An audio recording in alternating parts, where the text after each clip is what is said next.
Protein. এই protein মলিকুলটা হচ্ছে এমন একটা ভার্সেটাইল মলিকুল।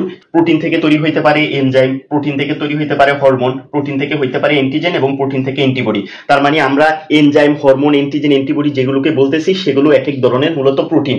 এই যে বিশাল একটা মলিকুল প্রোটিন, এটা তৈরি হয় অ্যামিনো অ্যাসিড থেকে। সেই অ্যামিনো অ্যাসিড কি, এই অ্যামিনো অ্যাসিডের একটা গঠন এখানে দেয়া হলো।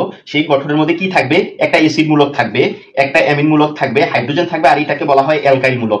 এই যে অ্যামিন আর অ্যাসিড মূলক দুইটা থাকার কারণেই এই ধরনের অ্যাসিড গুলাকে বলা হয় অ্যামিনো অ্যাসিড। তো আমাদের শরীরে হচ্ছে 20 ধরনের অ্যামিনো অ্যাসিড আছে। এই 20টি অ্যামিনো অ্যাসিড বিভিন্ন ভাবে মিলিত হয়ে প্রোটিন তৈরি করে। দেখো, যদি গোল গোল এগুলোকে যদি আমরা এক একটা অ্যামিনো অ্যাসিড মনে করি, তাহলে অ্যালানিন, আর্জিনিন, ট্রিপ্টোফেন, লাইসিন, এরকম বিভিন্ন ধরনের কয়টা অ্যামিনো অ্যাসিড আছে? 20টা। এই 20টার মধ্যে 8টা হচ্ছে অত্যাবশ্যকীয় অ্যামিনো অ্যাসিড। এই 8টাকে আমাদের শরীর তৈরি করতে পারে না, আমরা খাবারের মাধ্যমে গ্রহণ করি। এই অ্যামিনো অ্যাসিড গুলো যদি এরকম পাশাপাশি যুক্ত হয়ে বড় একটা মলিকুল তৈরি করে, সেই মলিকুলটাকে আমরা কি বলবো? প্রোটিন।